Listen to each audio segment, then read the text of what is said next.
The Your Safe Space podcast is recorded on Wurundjeri land. This podcast acknowledges the traditional owners and custodians of the land. Always was, always will be Aboriginal land. Welcome to Your Safe Space, the podcast. I'm your host, Adele Maree, and this podcast is here for you. It is a safe space for us to catch up each week to discuss anything and everything. And on today's show, we are talking red flags and icks in dating. Hi guys, happy Sunday at the time of listening to this, or happy whatever day you're listening to this. It's currently Thursday. I'm recording this episode and I just really want to say that I've missed you guys because between recording last week's episode and this week's episode, it's been like the longest time and I'm feeling a little bit rusty, but hopefully this episode is okay. I just want to say a huge thank you as well to you guys because the episode last week was so well received, and of course I had my sister Carla on it. Thank you so much if you gave us beautiful feedback. Carla's really grateful too, and yeah, it was just received so well, and not that I didn't think it would be, but it was just really nice. And so I am obviously excited to jump into another episode, but before we do that, as always, I want to know, what is your gratitude? What are your highlights? What are you struggling with? Hold space for that for a second. I'm going to give you mine, and I haven't even done a post in the Facebook group this week. I think I'll do it on Sunday, and the reason for that is I've just been really struggling to get back into routine. If you would have seen, you probably did see because I was very annoying on social media, but I went to South Australia with TikTok and Tourism South Australia. And so I was there for 5 days, 4 nights, and it just completely threw my routine out the window. And we've spoken about this in another podcast episode where your routine will take a hit if you're on holidays. And even though I was working / holidaying, it definitely has just thrown my routine out the window. But I did go to the gym today for the first time since being back, which was nice. And I think I just want to start with that struggle because I've really, I don't know, just been struggling this week to even like get up early, get out of bed, and I'm usually a morning person. It's not usually something I struggle with, but I just want to show you guys that I'm human and I struggle with that too, especially after you've had a really fun time or a really busy time being away. It can be hard to get back into the swing of usual life. And now for my gratitude and my highlight. My gratitude is you guys, and I already kind of told you this, but for the support last week, but also for voting for me in the Australian Podcast Awards. Now, the awards were hosted on Monday night. I was actually on a flight back from South Australia to Melbourne, and I did not obviously win, which is fine. It's totally fine. I just want to say thank you because so many of you voted for me, and it wasn't even about winning. Obviously, I wanted to give it a red hot crack. I know the competition I'm up against, and I know that I've got a much smaller podcast, a much smaller community compared to everybody else, but it was just really nice to have your support and have you have my back. So thank you from the bottom of my heart. I love this podcast community more than I can ever put into words. I love all of my communities, but I just feel like the podcast community is just something so special, and I feel really close to you guys, and I just want to say thank you. So I really, really appreciate that. And just in general, because if it wasn't for you guys and also for everyone else in my community, I probably wouldn't have gone on that South Australian trip. And so that is my highlight because I had the best time, and there is a specific YouTube video about it if you want to go and watch that.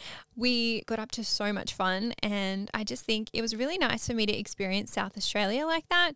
Not that I didn't think much of it, but I guess I didn't have any expectations, and I guess I didn't really know all the fun stuff that you could do there. And so I was in the best company. I met other TikTokers, which was really nice.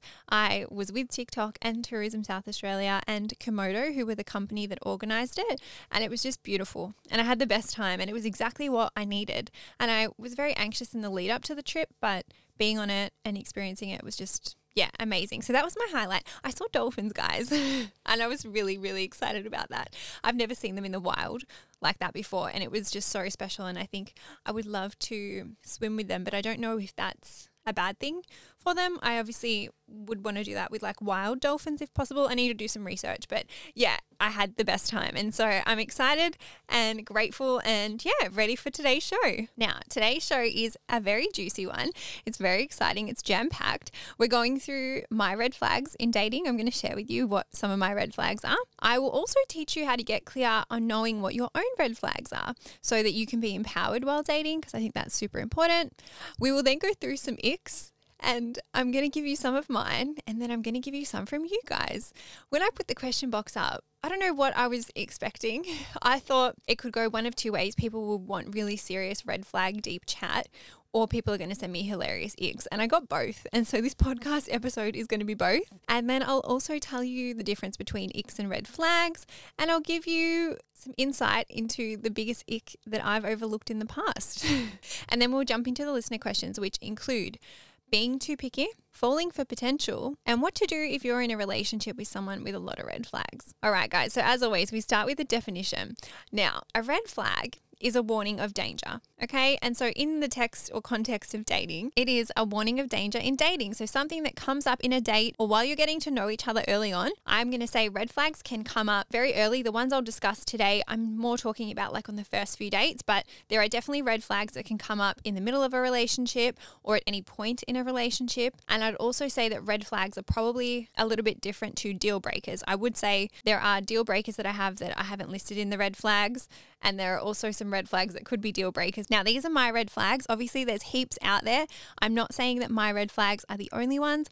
I'm not saying that this is about anyone specifically or any of my past relationships. Obviously, my past experience shapes the way I perceive the world and what I look for. So there's an element of that. But this is just a general summary of things I look out for. And I'm going to give you my top 9. I tried to get to 10. But I could only think of 9 for this episode.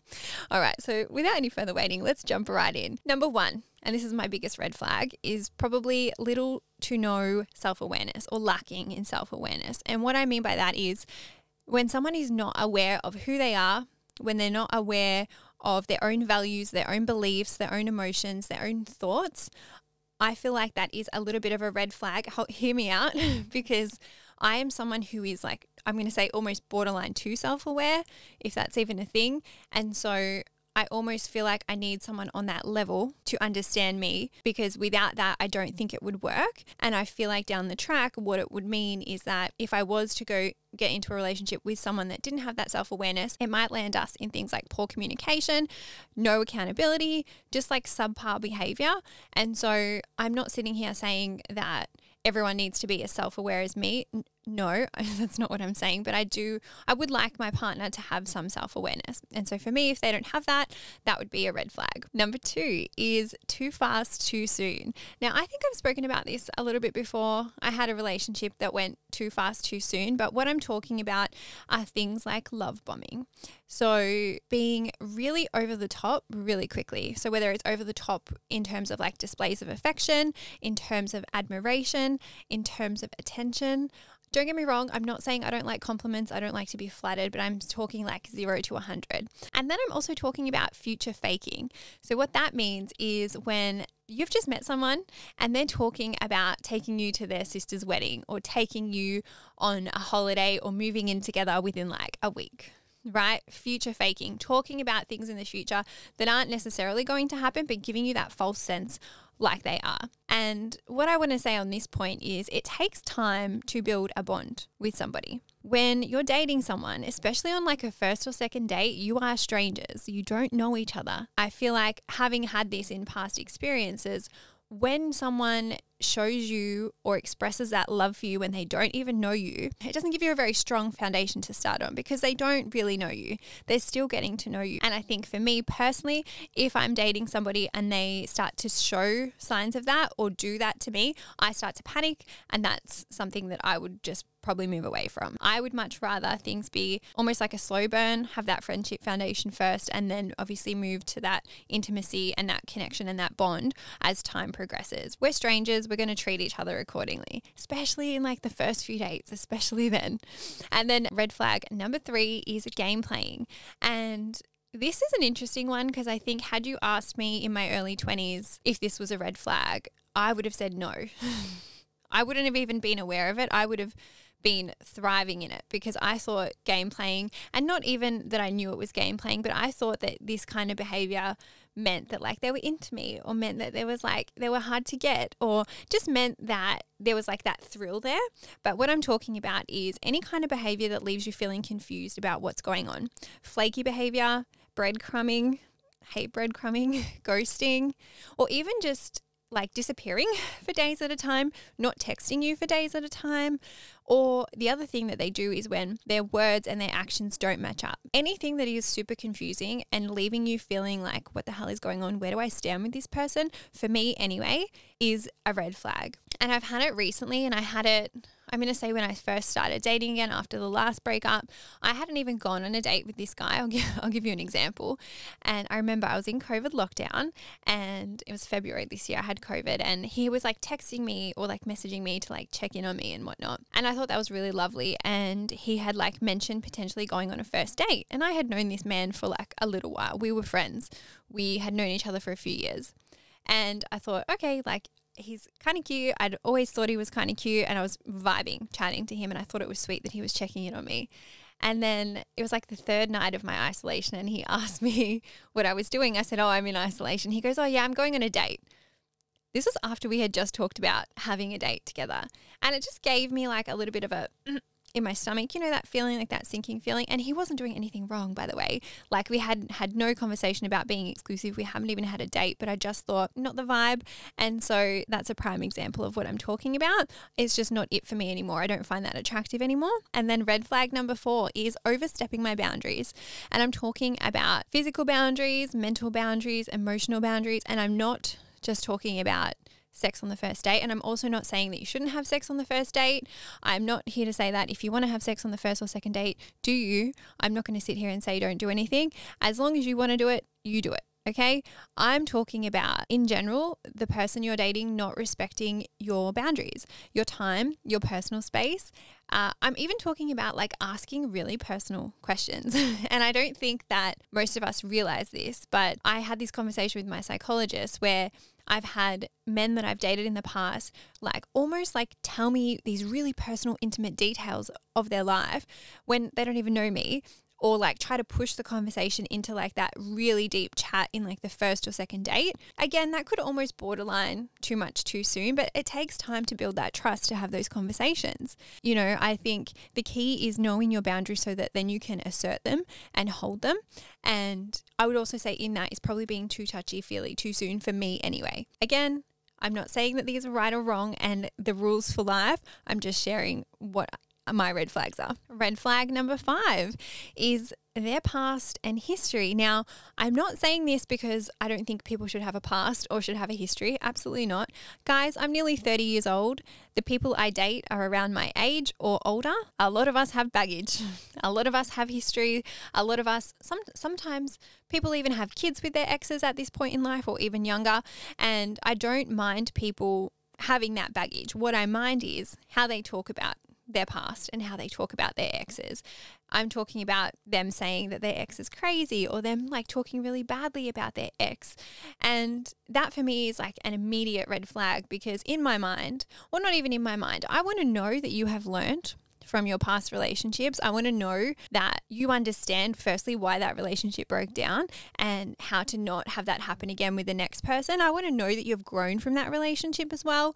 And so just the language around the way they talk about their past is really important to me. And so talking badly about the ex or people that they've dated, big red flag. And then number 6 is a mismatch in values. Now, again, these can be as big or small, right? And I'm not saying that my values are the only values that should matter.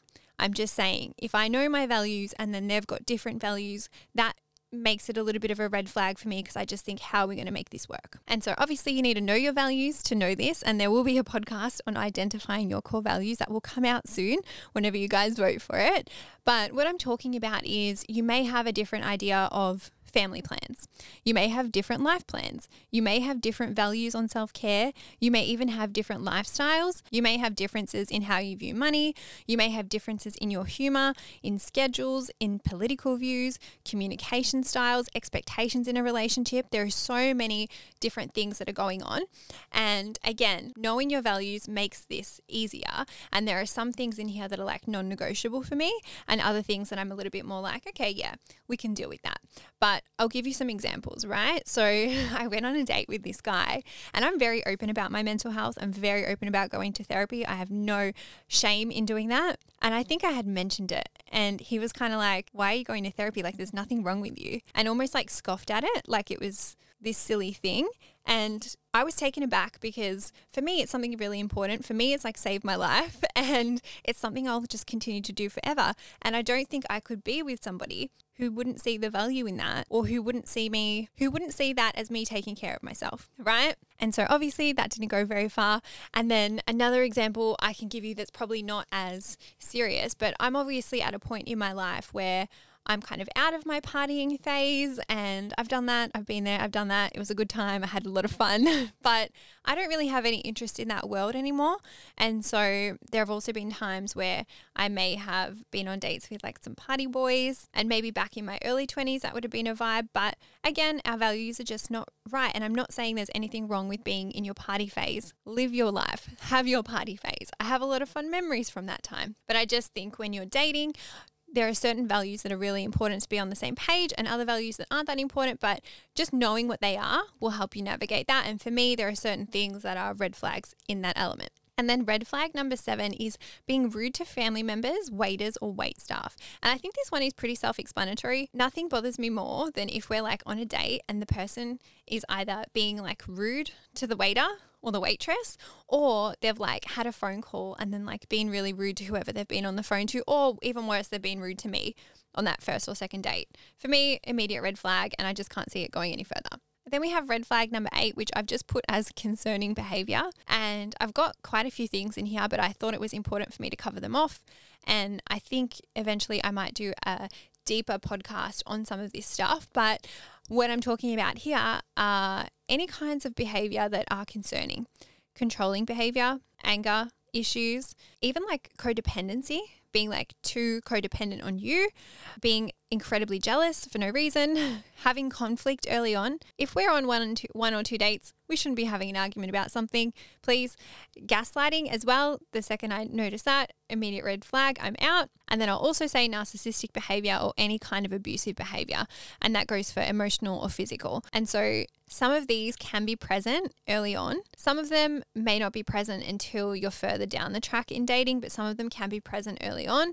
And so if you are struggling with this, I would recommend calling 1-800-RESPECT on 1-800-737-732. And then lastly, my number 9 red flag is how my body feels around them. And what I like to do is just check in with my intuition and my gut instinct and think, am I feeling relaxed after this date? How do I feel after the date? How do I feel on the date? In the lead up to the date, I'm very on edge. I'm very anxious. Dating does trigger a lot of anxiety for me, but sometimes when I get on a date with a person, it can be really calm. I can be really zen in their company, and just noting that down. You know, as I said, I struggle with my anxiety, but I can very much feel when things feel good or when things feel not so good in my gut. And it also takes practice to learn that with yourself. And the way that I kind of practice it is when I get home from a date, I do a little journal dump, and that's when I would write it down there. And on that, the way that I figured out what my red flags are was from journaling, and it was from past relationships. And I want you to do this activity. So I'm going to give you a quick guided journal activity, and you can even do this in your notes app, or if you're walking or driving, just think about it. But I want you to write down your perfect date. I want you to write down your perfect first dates with somebody, and I want you to be really specific about it. What does the date entail? What outfit are you wearing?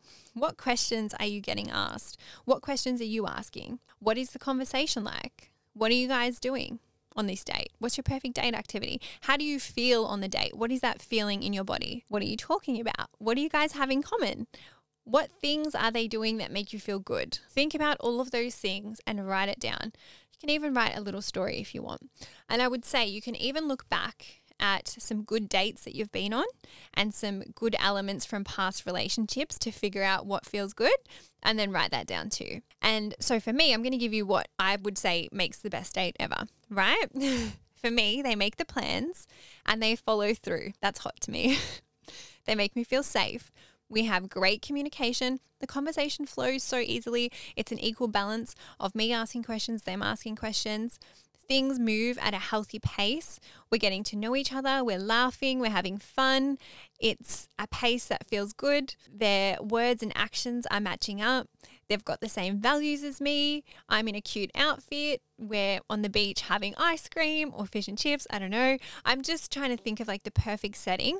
And, you know, this person that I'm on a date with, they're honest, they're kind, they're respectful, they're not leaving me confused. They have their own goals, their own dreams, their own vision. And it's like 10 out of 10, the best date ever. And so what I want you to do is just think of all the things that you want. And sometimes it might have to be you thinking about what you don't want. I always like to think of the things I want first and then work backward, because I just feel like that feels a little bit nicer in my body. But if that is a struggle for you, you can easily write down the things that you don't want, because that's getting you to the same point, okay?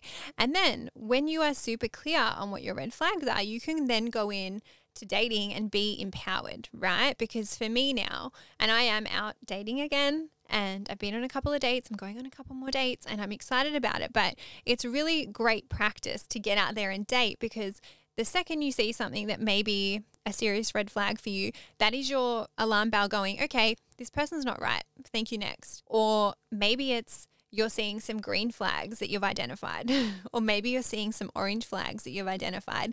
And I just think it brings that awareness to yourself and that awareness to dating, which is empowering. And so on that, I just want to say your red flags are your red flags. It's specific to you. It's not up to anyone. It's not up to me. I can't tell you what not to accept or what to accept. Obviously, I can try and share my general advice, and I can try and share what I've gone through. So sometimes you don't have to make the same mistakes that I have, but this is really up to you. And I will answer a question about being too picky in the listener questions that covers this a little bit more. I also want to say that some of these things do take time to learn, and I think I'm a huge fan of having fun with dating, and so I want you to have fun with it.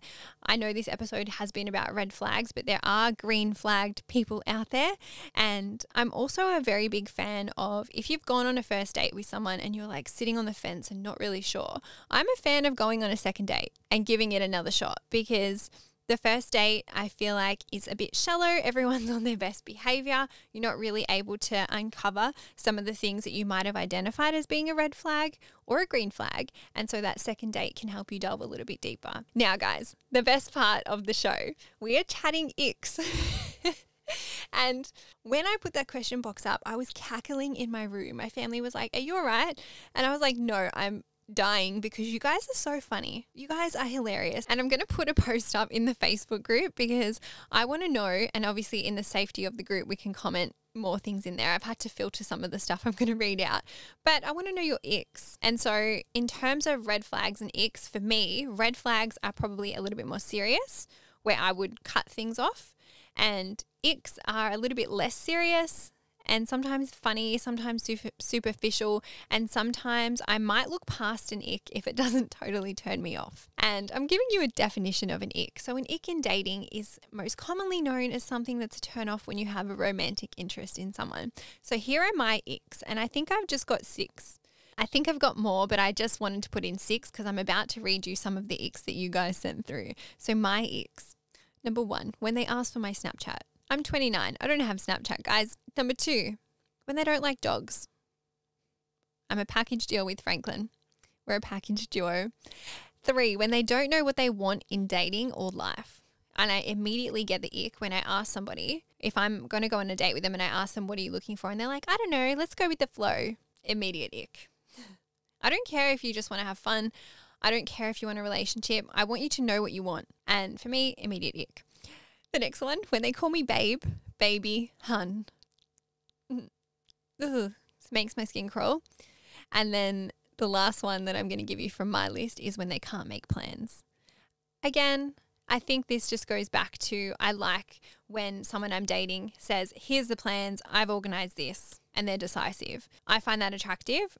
If they don't have that, gives me a little bit of an ick. But again, some of these things I could probably look past. If they called me babe, but they, ticked a lot of green flags, I might look past it. You know what I mean? Okay, so here are some of the icks that you guys sent through. Now, I have made these gender neutral because I didn't want to shit on any particular gender, but some of these are really funny. When they want to see you 24/7. Fair. I think that's an ick. That would give me the ick. When they chew really loudly. Also valid. When they only had a mattress in their room and no bed frame. When they don't wash their sheets.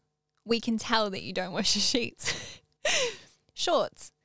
In particular, denim that are below the knee. Guys, I had this 3 times. I haven't seen it, but watch me see it now because it's in my mind. Not having their license. I don't know if that one's an ick for me. Sending unsolicited photos. That's an ick. Unless you're asking for it, unless you're asking the person to send unsolicited photos, unless they're solicited, don't send them. When they have the all-in-one body wash, face wash, shampoo and conditioner. This one, when they rev their car, gives me immediate ick. When they're mean to their mum. There was actually a few about their mum. So one of them is when they're mean to their mum, ick. Calling their mum mummy. Their mum doing their washing, cleaning, laundry, or their life admin. And this one made me laugh. Getting their mail sent to their mum's address. When they don't return the trolley to the station. A huge ick. I agree. Just in general, people should be putting their trolleys back. When they run to their train and their backpack flaps up and down. This one does have a gender to it. And I just have to put it in. Thinking he's basically twerking when doing missionary. I wish I had someone in here reading these out because I'm just cackling to myself. When they watch videos at legit max volume. When they're using a baby voice. And when they try to lay down a beach towel but it's windy. Guys, some of them were hilarious and I couldn't put them in because I was like, borderline, am I going to get cancelled if I read it out on the podcast? But come to the Facebook group. We'll put a post up in there and we can have a laugh about it in that little safe space. Now, I think for me, the biggest ick I have personally looked past in the past, and don't judge me on this because we don't judge ourselves, but I was very young and I was dating a guy in Sydney and he told me that he didn't like dogs. And I went on a few dates with him and he even met Franklin.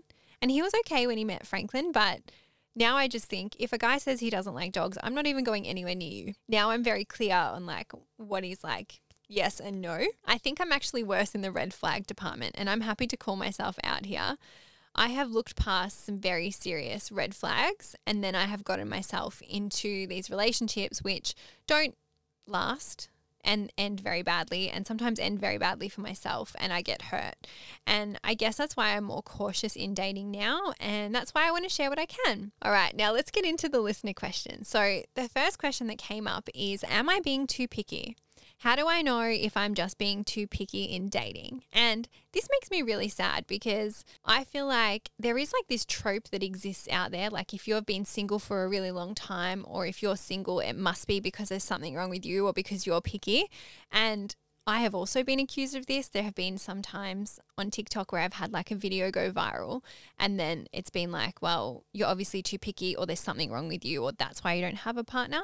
And it makes me mad because I think in the past, what I've personally done is like sacrifice things about me, who I am, what I like for relationships and then gotten into the wrong relationships. And I think I've been so not picky in the past and I don't think I'm too far the other way now. And I also think that the people who are the ones telling you that you're too picky are the ones that know they can't meet what you need or the ones that haven't been picky enough before. And I don't think you're being picky and I want to say you're not being picky. It is okay to have standards. It is okay to know what you want in a relationship and it is okay not to settle until you get that. And I think you can have expectations, you can have clarity, and it is great to know what you want.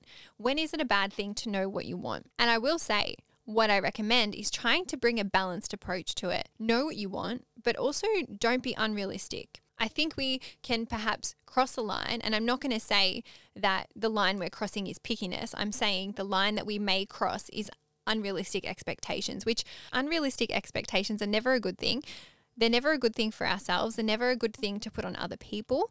And so if you can try to be balanced in that approach, I would recommend that, but I don't want to call it picky. I also think I personally try to bring to the table what I expect. I wouldn't expect something from a partner if I can't personally give it. And I even think in my early 20s, I used to probably have a very superficial list of what I wanted in a boyfriend or in a partner, which was probably more about how they looked or what they did for work or like shallow, superficial shit like that. But now I'm very much guided by those red flags or green flags, if you will. And I gave you guys 9. I've definitely dated guys in the past who didn't have any of those red flags. And so I know that they exist. I know that there are people out there that exist that can potentially meet the expectations that you have as long as they're healthy and reasonable. But I will say, I do stand by my belief that it is far better to be alone than with the wrong person. And so I don't want you to think you're being picky. I want you to rephrase that. And I want you to say to yourself that, no, I've got my standards, I've got my expectations, I know what I want, and that's okay. And if you feel like you are still being too picky, go back and look through what you're after and see if those expectations are realistic or unrealistic. And then question number 2 is how to tell the difference between a red flag and just overthinking or self-sabotage. Now, as I mentioned at the start of this episode, I want you to do that activity where you go through that red flag, green flag, ideal date or ideal relationship situation, because you need to get super clear on what it is that you do and don't want, and then make decisions in line with that. And I truly wholeheartedly believe when you have that awareness in yourself and you have that knowledge to guide you, it is much clearer to see a genuine red flag versus you getting in your own head. And I also said before, if you are unsure after a first date, but in particular in relation to this question, if you think you are in your own head, go on a second date. Push yourself, give yourself that second chance and see what happens. Make the call after that. And if you are ever confused between the two, I really recommend taking a moment to think about it. Journal it out. Maybe it's chatting to a friend. Maybe it's just asking yourself, is this something that you really care about? Is this something that's really important? Or is it something else? And so I guess my overarching thing here is that you need to trust yourself and you need to trust your ability to make those decisions. And it's something I'm learning to do. I'm still learning to do it. If you've got that awareness, that's all you need to then go and make the next best decision and back yourself. If you think this is a red flag, if you think this is something that you can look past or move past, trust your decision. And then listener question number 3 is how to stop falling for potential. This came up so much and I think this is so normal and so common. It's something that I've done, and I think if you've got a creative imagination, you're prone to this as well. But I'm going to give you my tips for how to stop falling for potential. Okay, so there's 5. And my first one is to slow it down. And this is something I'm guilty of in dating. There is no need to rush. There's no reason to see them every single day. Be patient in getting to know them. Space out the dates. Take it slow. You don't need to be talking to them 24/7. Really give yourself the time, the physical time, to be able to get to know them. Number 2 is believe people's words and who they show you they are. And if they are telling you things like they don't want a relationship or they don't want anything serious, believe them. If they are telling you they want a relationship, but then their actions aren't aligned with that, believe them. This goes back to that confusing behavior. If somebody has their words and actions not matching up, that is showing me that who they are or where they think they are is not really where they are. And maybe they aren't quite ready, or maybe they're not the right person for you. And so just believing on face value who they are based on what they say or what their actions are showing you. And then my tip number 3 is to check in with yourself. Now, I mentioned this a little bit before, but I'm a huge advocate for a post-date journal dump. And I've spoken about this on a few episodes, but I write down after a date, I write down all the good things about it. One, because I like to remember that, but I also then write down the things that maybe I felt a little bit unsure about or that didn't really sit well. And the reason I do this, secondly, is because it helps me stay present. It helps me stop running down that rabbit hole with, oh, I'm going to plan our wedding now. You know, it just helps me really stay in the moment. And that is for you. That journal entry is for you. And it's something that you can look back on as well, especially if you find yourself getting caught up. You can then go back and think, hey, this is where we're actually at. I'm staying present in this moment. And then tip number 4 is to not make excuses for them, to yourself or to your family or to your friends. And this is something that I've noticed I do as well when I'm focused on the potential. It's making excuses for whatever behavior it is, or almost not, it's not making up lies, but it's almost like you're helping create this like false sense of potential for who they are. And maybe you might be talking them up to friends, or you even talking them up in your head, putting them on this pedestal that doesn't really exist. That is something to be mindful of as well. And then tip number 5 is don't put all your eggs in one basket. And I wasn't going to put this in here. No, I was going to put this in here because I've had a conversation about this many times with my therapist, but the way that we have, I guess, helped me not get too far down the track is to date a couple of people at the same time. And not just to date one person. Maybe it's dating 1 or 2 people and going on that first and second date around the same time, so that you're not putting all of your energy into one person. And I feel like when you are able to disperse your energy like that in a healthy way, that keeps you in the present moment too. And then last question, number 4, is what to do if your significant other has some bad red flags but some good ones. And so on this, I want to say we all have red flags. I have red flags. I'm not sitting here saying I'm perfect. I don't think anyone is perfect. And I think at any point in our life, we can have red flags. But I also think it's a little bit different once you're in a relationship versus the early stages of dating. And I would love to dive into this in another podcast episode. But ultimately, I truly believe that people can change. I believe that people can evolve and do better. And while I'm not sure what your red flags are in this question, there are obviously some that exist out there that are more serious than others. And in my eyes, some red flags can be a deal breaker, right? Which is okay. But in my eyes, some red flags can move to a yellow flag. But some can also stay red if your partner is not willing to budge or if your partner is not willing to work on it. And so at that point, I would say you need to ask yourself, is this red flag a deal breaker? Because if it is, maybe the best option is to end the relationship.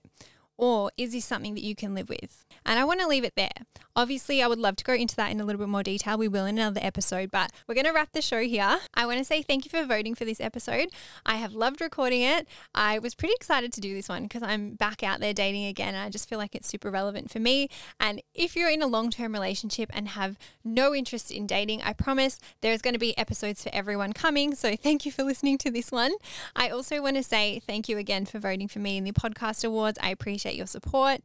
I would love it if you could leave me a rating on Spotify or a review on Apple. And I would also love it if while you're listening, you can post a story of the podcast wherever you're listening so I can see to your Instagram story and so I can share that because that helps me quite a bit. It helps get the word out. Podcasts don't have an algorithm and I'm a little independent podcast who produces the podcast on my own. I edit the podcast, I plan the podcast and I market the podcast all by myself. And so any support that you guys can give me goes a long, long way and I'm super, super grateful. All right. I hope that you have the best week ever. I hope that something amazing happens to you. I hope that you crush the week. If you've had a rough week this week, hang in there. I promise you it will get better. You've got this. All right. Guys, I will see you in the next episode. Thank you so much for joining me. Have the best week. I'll see you next time. Bye.